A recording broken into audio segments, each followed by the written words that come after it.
and maybe even disappointed temporarily in humankind.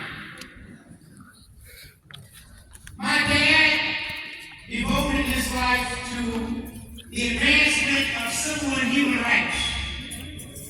And as was already stated, I was 10 years old when my father was killed. My daddy was killed by a white man and a white racist system. My uncle mysteriously died when I was 11 years old. Some of you may know this, but most of you probably don't. When I was 16 years old, my grandmother was gunned down in the church by a black man while playing the Lord's Prayer. So my life was interrupted several times. In fact, no, stand up and be still. we used to watch the news. I found out my father was being shot by watching the nightly news. And back then, there were 3 stations, maybe 4: ABC, NBC, CBS, and PBS, public television. And we were watching one of those channels. And it started off with, and it was about 7 Atlanta State 6 years. Let's see here. Yeah, an hour and a half or something. It was 7 our time, 6 your time. At 6:05 or so, the evening commentator came across the screen and said, Dr. Martin Luther King Jr. has just been shot. My siblings and I were watching, ran back to my mom and dad's room to see if mother knew what was actually happening. She was preparing to go to Memphis, Tennessee, where dad had been shot, to be by his side. A lot of confusion occurred, a lot of hurt, a lot of anxiety, a lot of trauma in all that short period of time. It seemed like it was a very, very long time at that time. That was April 4th of 1968, a Thursday. April 8th of 1968, which was a Monday, my mother took my older sister, who is deceased now, Yolanda, myself and my brother Dexter, my younger sister Bernice didn't go, and we flew with Arabella Fonte to Memphis, and Mom led that demonstration. No one had been captured for the murder of my father. I'm going to go somewhere I don't need to, but I'm going to say it anyway just so you can hear the truth, because it is written that ye shall know the truth, and the truth shall set you free. And the truth is, James Earl Ray did not kill my father. Almost had very little to do with it. That's the story for another day. My mom went into Memphis, led that demonstration. And then we came back. And on April 9th, his homegoing service took place at Ebenezer Baptist Church, and the second one was at Morehouse College. As my mom and my aunt and grandfather and others were planning Dad's homegoing service, the last words that people heard were my father's own voice. If you heard it tonight, you probably been listening. You all missed it. Because when you hear certain words and you're listening, see, we're not always listening. We hear stuff all the time, but we're not listening. You see, you hear with your ears, but you listen with your heart. So when you hear and are listening, you move to some level of emotion, some emotive action. But that sermon that Dad did, a portion of it was played in the funeral. It was entitled The Drum Major Instinct. Now, I share that because that sermon was about a drum major, and like we need to be drum majors. In fact, most of us want to be first. Because when you lead a parade, the first person that you see who's leading the marching band is the drum major. And in fact, you talk about how we have to harness that instinct somehow. But if you want to be first in peace and justice and equity. But the last part of that sermon, he did his own eulogy. And what he said was, I don't want to be remembered for all of the awards and accolades. I don't want to be remembered for the Nobel Peace Prize. That was wonderful. Thank God I got it, but that's not what I want to be remembered for. If you want to say I was a drum major, say I was a drum major for justice. Say I was a drum major because I tried to feed those who had no food. I tried to clothe those who didn't have clothes. Say I was a drum major for peace and justice. And that's what people heard. Him eulogizing himself. Now, today, I happen to be the chairman of the board of an organization that my wife, Andre, is president of. And that organization is called the Drum Major Institute. That sermon was called the Drum Major Instinct. That sermon was delivered February 4th, 1968 in Ebenezer Baptist Church. Now, the last sermon he did, I got to tell you a little history here. Because, you know, y'all in Texas, you all trying to expunge history. You don't expunge me. That just you act like it doesn't exist. You don't want to learn that. You can learn that. Nor do we want other children to learn that. Why? Because, again, when you know the truth will set you free. But if you don't know, you know how they say if you know better, you do better. Well, it's important in some people's minds to keep people uninformed. Because you never will rise to the level that you can be if you are not informed. But history, you know, history is basically history. And the bottom line is that our history needs to be inclusive for all people. Because what this country is a melting pot of many different ethnic groups. And guess what? Every last one of them made a contribution. We need to understand and know the history of our native community that we exclude and still mistreat. Every day, we need to understand the history, not just from a European perspective. Because that's what we often do in our schools. We teach history from a Western European perspective, which excludes me as a black person, which excludes Native Americans or indigenous people, which excludes Latino and Hispanic people. So we gotta change that. We should be far beyond where we are as a nation. Because if you look at the economics, it's kind of interesting. When you look at one of the triple evils, which is the metric of poverty, black people represent a disproportionate number of those in poverty in the United States. You know, 35, 40 million black people. And yet, last year, black folks spent $1.5 trillion. Last year, $1 trillion. And there are black banks in America, but only one of them has $1 billion. All of them together don't even have $10 billion. Now, at some point you gotta ask the question, this is not about separatism, but it's about empowering ourselves so that we're in a position to be able to help others. Because if you can't help yourself, how are you going to help somebody else? So, I'm going a lot of different places, Mike. But I'm going to get to where I need to be in just a minute. I got to go back to history.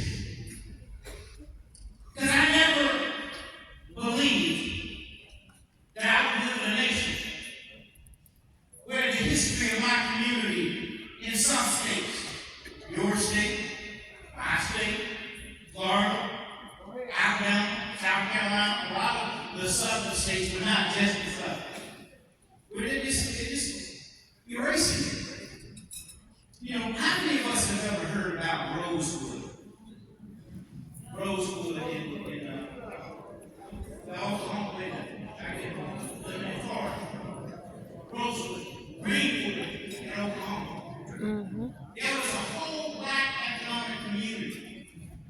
that was developed in these two cities. But they're not the only ones.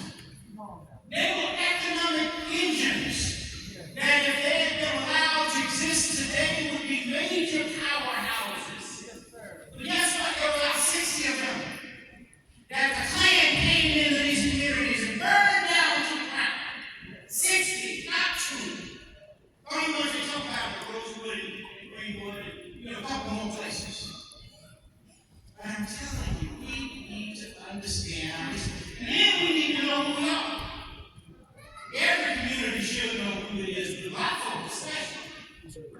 And I say that because if you are taught Yeah, I know how we playing. Go check on that. that mathematics, Make sure they're not being too crazy. and the first people on planet Earth were on the African continent, you have a different orientation of who you are.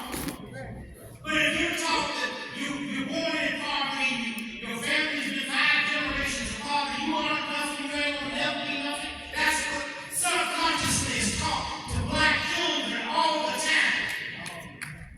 We got to do better than that.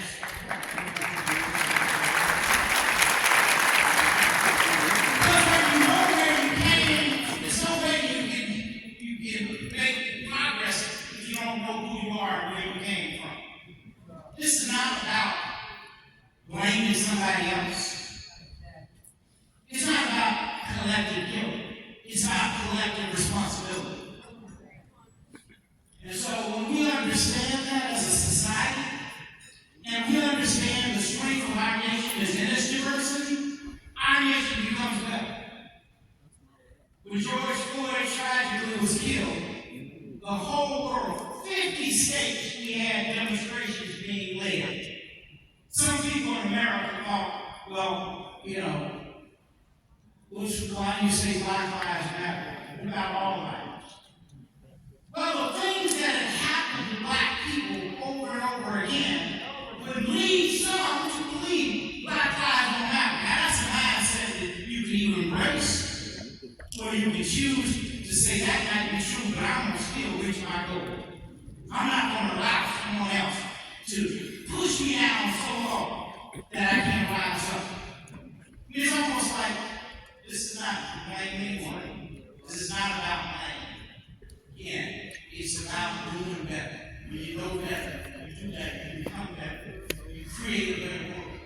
My dad and mama dedicated their lives to building a community, with love community. That love community where everyone would be able to achieve his or her dream. And that's what can happen. But we as a society have to turn to each other and stop turning on each other. Let me say that one more time. We as a society have to turn to each other and stop turning on each other. Are you okay? We have to learn to love our fellow human being.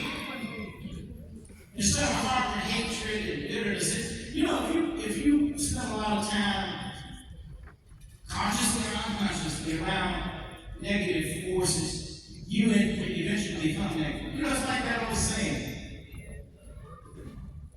If you have a bushel of apples, one of them goes bad, what happens? If you don't move up, what happens? They go bad too. So when you're around negative energy, negative people, energy vampires, some call it, they take your energy.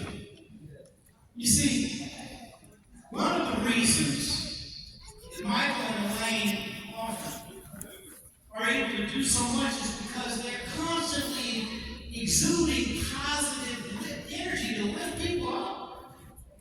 That's why the people came and come to this institution. They come to this institution because they see things moving, they see things changing, they see focus on young people and developing tools that they can use for the future to improve themselves and their families, to be able to make a difference. And so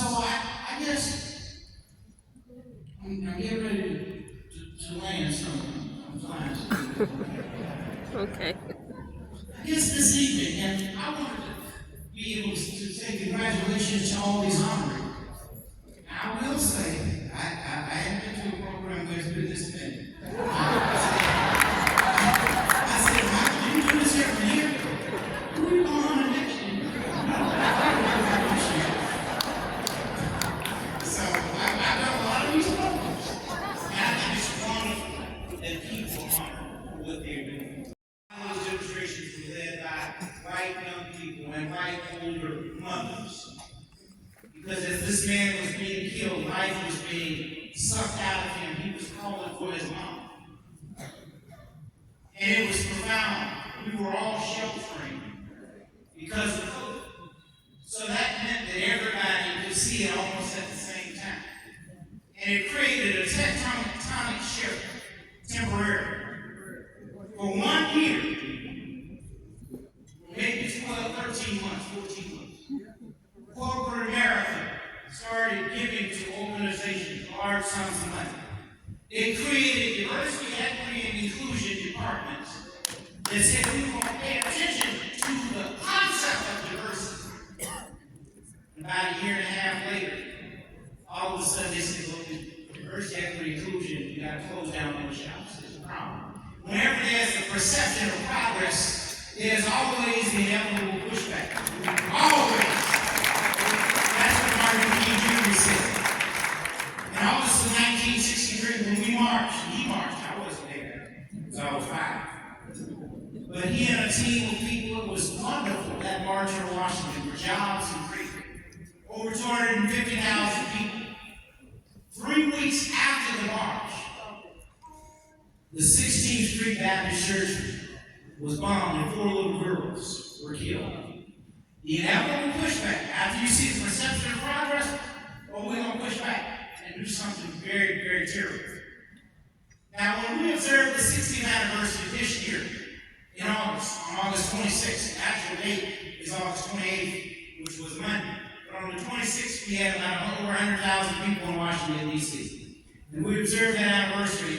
And as we were marching on that afternoon in Jacksonville, Florida, at Edward Waters College, outside of that college, white racist Nazi young man, he had Nazi swastika on his gun, came and shot and killed 3 black people.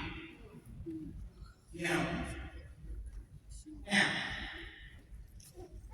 it wasn't several weeks or months later, it was on the same day.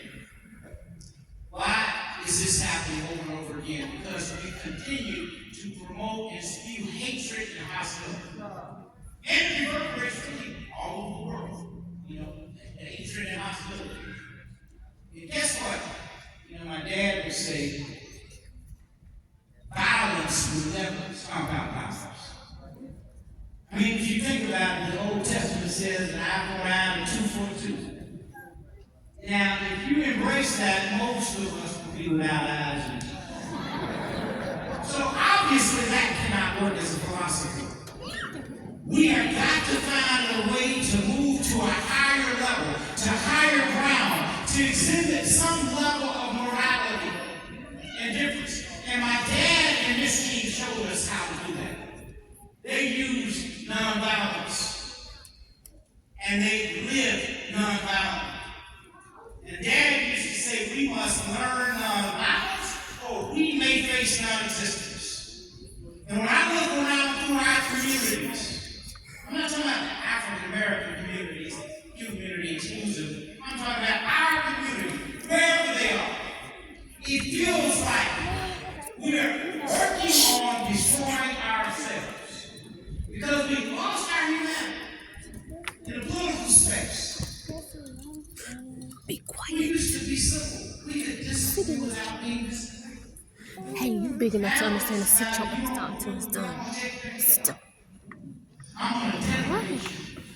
I'm going to talk about you like you are the size of an ant. That is not civil operation. That discourse is destructive.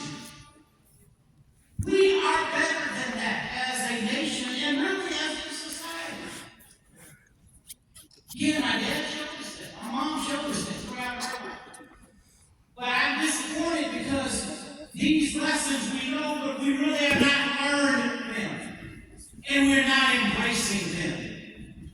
Now you all are here at AYH. That's what y'all do. That's not what's about. But as a society, we haven't learned anything yet. I'm not sure how much longer we have to learn the lesson. How many times do we have to keep going back down the same road? Darkness, Dad said, can't put out darkness, only light can do that. As I said, violence will not stamp out violence, only love and non-violence will do that. Our world needs that. And the world doesn't know that at this particular moment. Now, there are going to be some young people who come along who are going to try and change that trajectory. Because that's where the hope is. The hope in us is older people, because we keep doing the same stupid stuff over and over again and think we're going to get a different result. It does not, it's not working, people. We're better than that.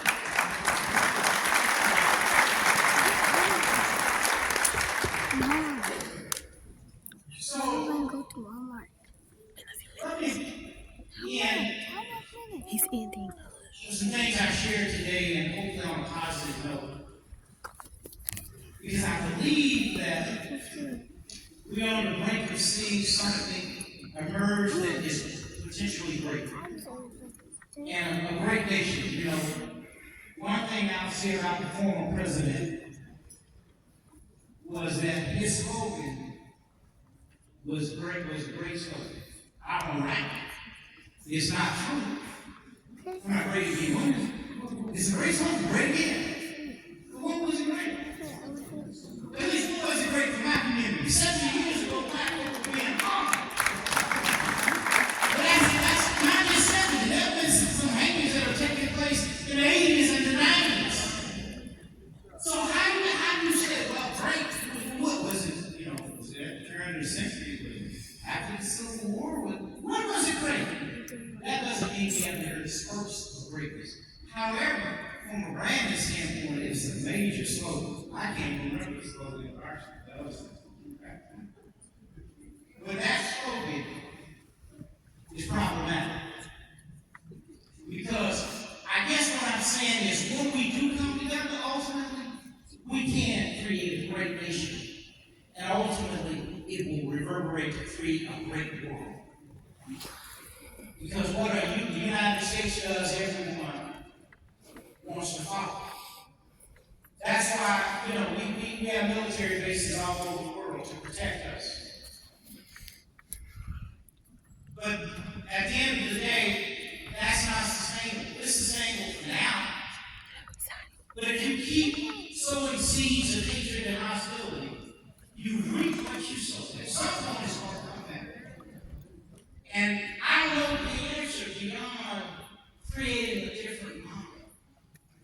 So I have to continue to urge us to learn nonviolence. Because I know that model is sustainable. You know, it really is simple. It's like treating people with dignity and respect. Biblically, it says we must do unto others as we have to do unto us. In other words, you treat people like you want to be treated. Many of us don't do that. I'm not talking about here in this room. But in general, we really don't treat people poorly. And particularly if they, you know, are not in our minds at our station in life. We have a lot of degrees, some of us. And you make the assumption that you're better than someone because you have a higher degree in education. And that is the most craziest thing in the world. If you create something, yes, you should be applauded for it. Creating a very successful business, creating a new idea and concept, new technology. But that doesn't make you better than somebody else. What makes you a better human being is how you treat others. We should treat people like we want to be treated. And boy, when we do that, we'll have a different world.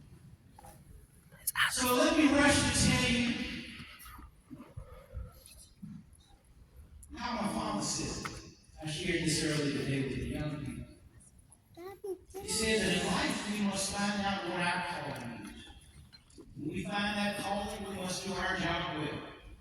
We must do our job so well that the living, the dead, and the unborn can do it no better. Went on to say that even in life, if it falls your lot to be a street sweeper, why go on and sweep streets like Michelangelo carved.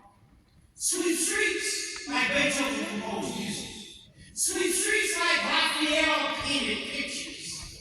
Sweep streets so well that all the hosts of the heavens and earth would have to pause and say, here lived a great street sweeper, and did their job. The historian Douglas Mallow captured it another way by saying, if you cannot The famous one with the king, so, and I think he's going to take pictures with it. Because I want to take pictures. And then we'll step along with this and take it for the babies and get you some chips, okay? You cannot be the sun, just be a star, for it isn't by size that you win or you fail. You just got to be the best of what you are.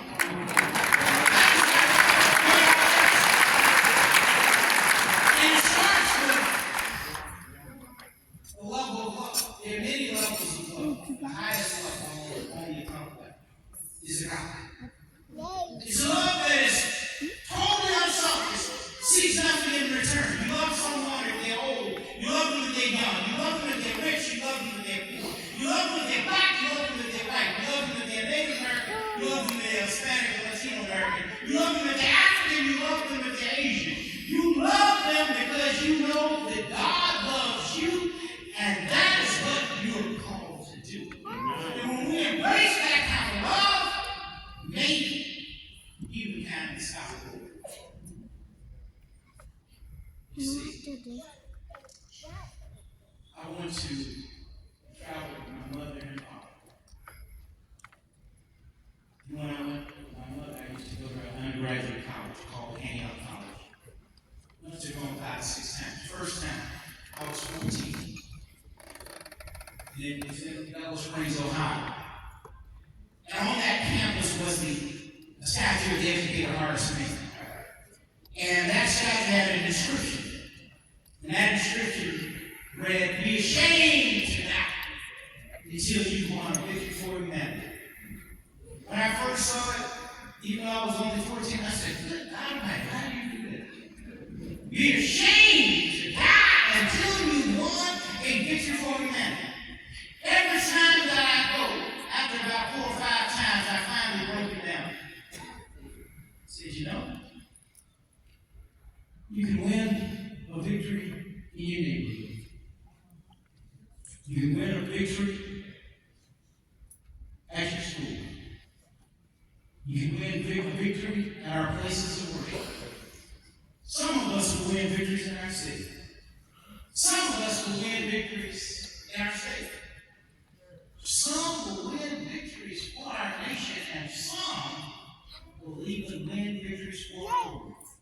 All those words mean are be ashamed to die until you've done a little something to make the world in which we live a little better than it was when you arrived. She lost her charm. Thank you, and God bless you. God bless you. Oh,